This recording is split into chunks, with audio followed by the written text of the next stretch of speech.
Hey guys, how's it going? Turnipparrian here. So, yesterday, the guys over at Grinding Gear released the patch notes to the upcoming Path of Exile patch, 11 point something, I don't know. There's some really cool stuff in this patch, and I want to go over some of the stuff. The stuff that I'll leave out is largely about the Ranger passive tree, because while a lot of the passives are outlined in the patch notes, it doesn't really go over the positioning and how all that stuff changes in the Ranger passive tree. And really, in my opinion, that is the absolute most important thing about a change to a skill tree. So when that stuff gets released out of the alpha, we can talk about that. But for now, all you guys need to know is Ranger's going to be way broken. So good stuff there if you're playing a Ranger. Or, I guess, head in that direction anyway. The other stuff that I will talk about is everything else. And first of all, I want to talk about the nerfs. So whenever there's some shit nerfed in any game, people get really mad. And this time, it's about CI. And the recent changes to the game in the previous patch, which nerfed monster damage, life, and disproportionately to life, nerfed energy shield. Energy shield was nerfed by a lot less than life was, and in my opinion, energy shield was already much more powerful than life-based characters, especially considering the fact that the patch came out with new leagues that didn't allow the use of Comb's chest, which is probably the only thing that made life even almost as good as CI-based characters. So, in that previous patch, when they nerfed all the nodes, they didn't nerf all of the ES ones, but they nerfed all of the life ones.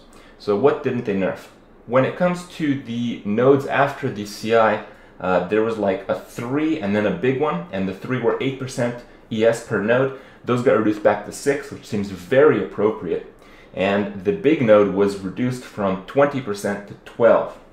And I think this was done because the intellect conversion into percent energy shield was not changed at all, while life did not have such a mechanic. So as a result, the 20 to 12, you'll have about 93 point something, similar ES as you did before, and the 8%, so maybe you'll have about 92 to 93% of the ES you currently have after the patch. So basically my character, my burning discharger that has 8.5, 8.6k ES, that uses a staff and uses pretty few ES nodes, will probably not even have 8k, probably only in the really high 7,000 energy shield area. Yeah guys, I'm done with Path of Exile after that. I cannot handle these nerfs. It's just unbelievable that they would nerf characters in such a way, and man am I pissed. I'm just kidding. It's kind of a joke. CI is still like way broken. It's not even comparable to life right now, but considering the Ranger changes, there may be a few life builds that may compete with it. So there's some hope out there, but right now it's still, in my opinion, largely CI-based world over in Path of Exile. The other thing that they nerfed, it's kind of a smaller thing, but it is significant. They nerfed the fact that characters who took Iron Reflex, the evasion that they got from their dexterity no longer applies to the converted evasion into armor. So this is a really significant change because a lot of characters who got Iron Reflex that were not CI had a large portion of their armor given from their dexterity because they were in that like dexterous range. And I think this change was to counterbalance the fact that the Ranger tree will be really powerful, but it has the side effect that people who don't go in the Ranger tree, especially CI characters, are affected much less.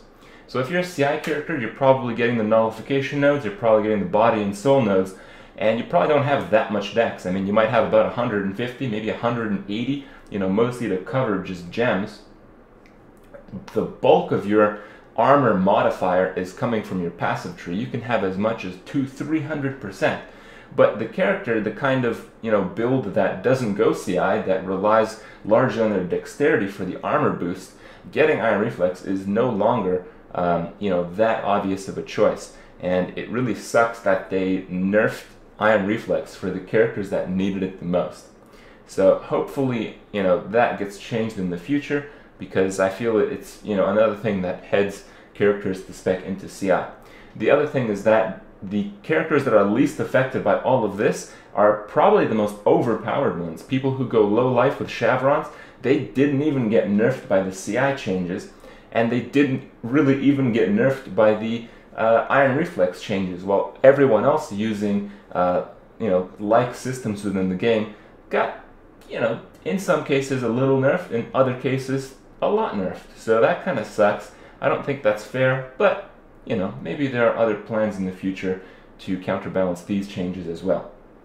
The other thing that is a gameplay change that I felt is very, very relevant is the changes to reflect damage and how it's blocked and how it's added up. So prior to this patch, it was my understanding that shock stacks actually did affect your reflect damage. Seeing as I played a freeze pulsar, and when I used added lightning, when I crit, I would reflect a huge portion of damage because of the shock stacks. And I'm pretty confident that still right now in this game, if the target that you're attacking has shock stacks and if it has reflect, you are taking more damage back to your character.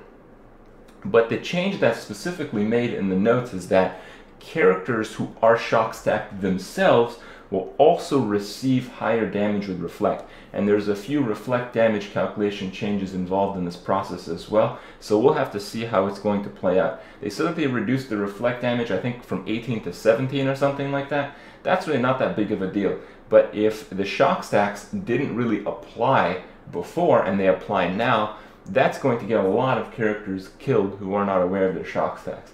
Again, it was my understanding that this already worked this way, so I was already playing to avoid this kind of situation, especially on the freeze pulsar, especially on the discharger. But we'll have to see how it plays out for the larger population that play Path of Exile. The other change that was made is about reflect damage is the blocking. So just a little bit of clarification here. When you do reflect, when you attack and you take reflected damage, you can block the reflected hit if it's a physical hit or if it's like an attack, basically. You can block it, you can dodge it, and with spells, it's similarly the same way. If you have the phase acrobatics, I'm pretty sure you can dodge your own spells when they're reflected back to you. And one mechanic that was supposed to work but didn't for the longest time is blocking reflected spells. So why is this significant? Well, if you use a character with high block and you use conversion that would convert your high block into spell block, you would normally be able to block spells, and you should have been able to block your reflected spells. So if you freeze pulse a target and he has reflect, essentially each individual hit is reflected back to you, and if you have spell block, your spell block rolls against each of the individual hits, so you often will not take full reflect damage. But because of this mechanic, there's a lot of different things that are propagated from it. Largely the fact that you can use things like a shield with Tempest Shield with Life Leech, and if you have Volpact, you can instant heal to mitigate a lot of the reflected damage. And I don't exactly know how it will work out, but because of Volpact and because of Tempest Shield also being elemental damage, it may go similarly in an infinite loop. So what does that mean? Well, if you do a spell and then it hits back onto you and you block with Tempest Shield, you reflect another spell damage, and then I'm pretty sure that spell damage is reflected back to you, and then you can block that spell damage, and you guys can get where that's going. You may be able to kill yourself instantly if you don't have Volpact, and heal yourself instantly and kill the monster instantly if you do have Volpact. So there's some very interesting mechanics that I'll probably eventually play around with the character to see how exactly they work, because there's some really interesting stuff that's now possible with these gameplay changes. The other changes that are really significant is the fact that, pretty surprising to me, the guys over at Path of Exile have been developing a system inside the game that allows people to stream onto Twitch and to have a webcam feed into their game. And that's really cool. I mean, I thought it'd take quite a lot of time, quite a lot of knowledge to figure out how this stuff kind of works software side, because I use pretty complex programs to stream, and I do it every night, and they obviously really like the fact that people stream their game, and they really want people to encourage this kind of activity. So I feel it's really good for the game. But I think the most interesting, most hilarious thing about all this is, if it is a game client-based streaming feature, when someone decides to Alt F4, their stream will end. So we'll probably miss the absolute best moments of frustration, hilarity, and disappointment when people are playing Path of Exile just because of that system. But in the end, we'll have to see. And overall, the patch notes are really, really cool, especially if you're not nerfed too badly by them. So that's about it. Keep you guys updated with the patch notes when we have a lot more details about the Ranger tree. But for now, you know, overall, I think most people will be happy and continue to play Path of Exile. Hope you guys do that as well, and I'll see you guys tomorrow.